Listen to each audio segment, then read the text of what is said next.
The Appalachian wilderness was a jagged expanse of hemlock and shadow. But for Steve Rogers, it was just another coordinate on a shield HUD. The Quinjet stealth systems hummed at a frequency that vibrated in his teeth as he descended into the emerald canopy. "Energy signatures are peaking, Cap," the voice of Maria Hill crackled through his comms. "The electromagnetic waves are off the charts. It's not just tech, it's something else." "I'm on the ground," Steve replied, hitting the release. He dropped the final 20 feet, his boots silent on the damp moss. The Hydra facility was an architectural scar on the mountainside, a concrete bunker disguised as a ranger station.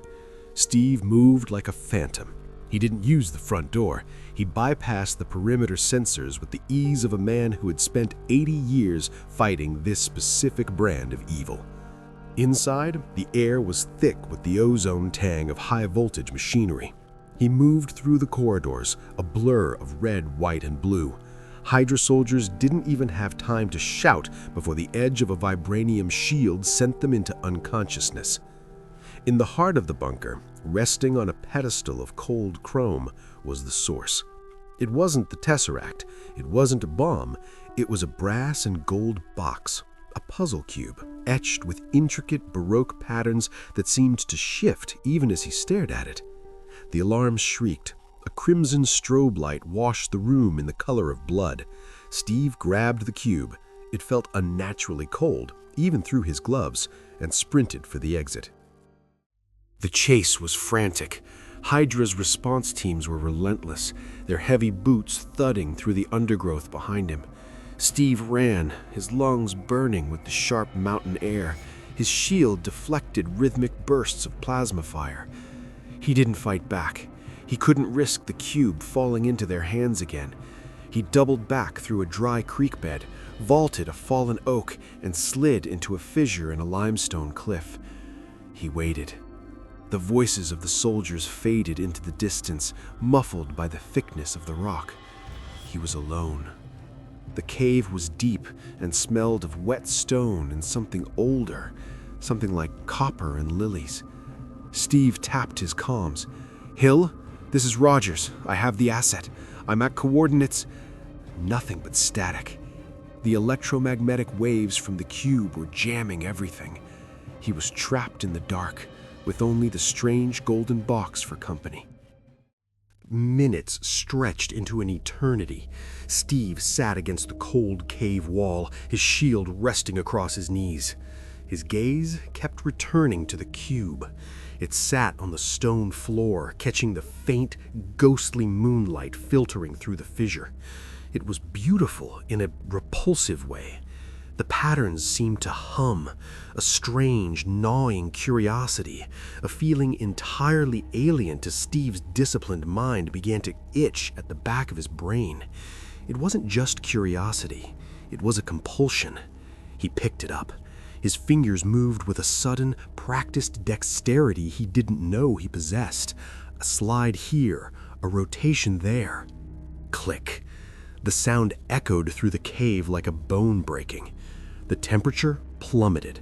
Steve's breath hitched in a cloud of frost. The silence of the woods was replaced by a low, dissonant chord, the sound of 1,000 rusted violins playing at once. Suddenly, the cave walls were gone. In their place, heavy, meat-hooked chains dropped from an unseen ceiling, swaying with a rhythmic, sickening metallic clank. The smell of copper became overwhelming. It was the smell of a slaughterhouse. "Captain Stephen Rogers," a voice drifted through the gloom. It was a voice of silk and sandpaper, devoid of any human warmth. A soul of such tiresome purity. From the shadows emerged a figure clad in robes of black leather that looked like flayed skin. His head was a pale, hairless orb, bisected by a grid of deep incisions. At every intersection, a long, glittering pin was driven deep into the bone. "Who are you?" Steve demanded, snapping his shield into a defensive position. "Hydra? An inhuman?" "I am an explorer," Pinhead said, his obsidian eyes fixed on Steve.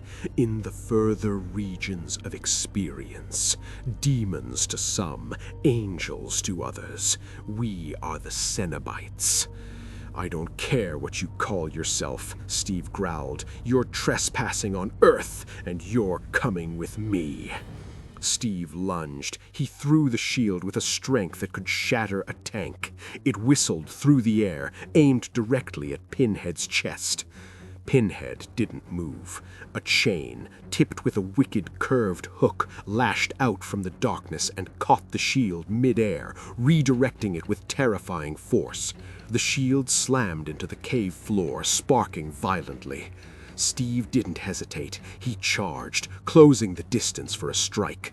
He swung a heavy punch, but Pinhead simply tilted his head. More chains erupted from the floor, wrapping around Steve's arms and legs. Steve strained, his super soldier muscles bulging, the metal links groaning under his strength. With a primal roar, Steve snapped 2 of the chains, but 10 more took their place. He realized then he wasn't fighting a man. He was fighting a fundamental law of suffering. Steve stopped struggling. He felt the cold iron of a hook grazing his neck. He looked into Pinhead's eyes and saw not anger, but a profound, eternal boredom. "You cannot win this through violence, Captain," Pinhead whispered. "We have eternity to teach you the limits of your flesh. Your strength is merely a larger canvas for us to paint upon." Steve took a steadying breath. His tactical mind shifted. If he couldn't overpower the monster, he had to outthink the priest. "You talk about experience," Steve said, his voice regaining its command. "About the limits of the soul. You think you've seen it all because you've dealt in pain." Pinhead paused. The chains stilled. "Pain is the only door that never closes, Captain." "Then you're a poor explorer," countered Steve. "I've seen men die for people they didn't know. I've seen a skinny kid from Brooklyn stand up to a god. That's an experience you'll never understand because you're too busy playing with meat and hooks." Pinhead tilted his head, a faint glimmer of interest appearing in his dark eyes. "You speak of sacrifice. We know sacrifice well. It is the currency of our realm." "No," Steve said firmly. "You know loss. Sacrifice is a choice made out of love. You can't torture a soul that has already given itself away for something greater.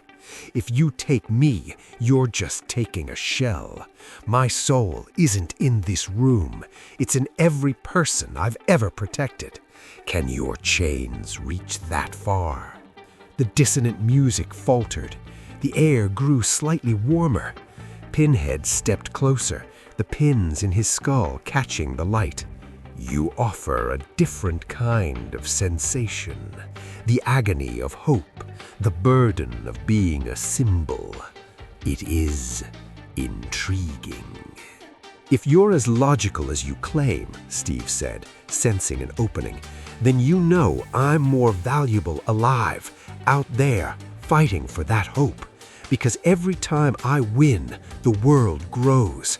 And every time it grows, the potential for experience, your obsession, multiplies. Kill me now, and you close 1,000 doors."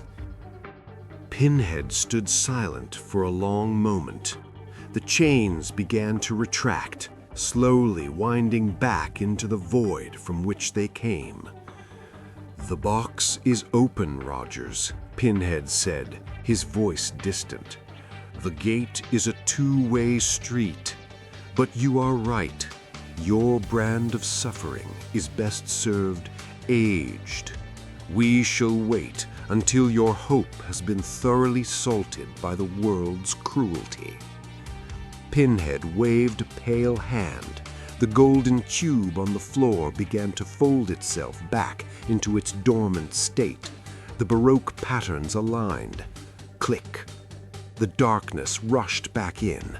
The smell of copper vanished, replaced by the scent of damp earth and hemlock. The temperature rose. Steve blinked. He was back in the limestone fissure. The cube lay at his feet, once again just a piece of brass and gold. His comms crackled to life. "Rogers, Cap, do you read me? This is Hill, we have your signal. Extraction is 2 minutes out." Steve picked up the cube, his hand trembling slightly. He looked at the shield on the floor. The vibranium was scratched where the hooks had gripped it. He realized he hadn't won a fight. He had survived a conversation with the end of all things. He tucked the cube into a secure pouch and stepped out into the moonlight, waiting for the Quinjet, knowing that some battles aren't won with a shield, but with the strength to look into the dark and not blink.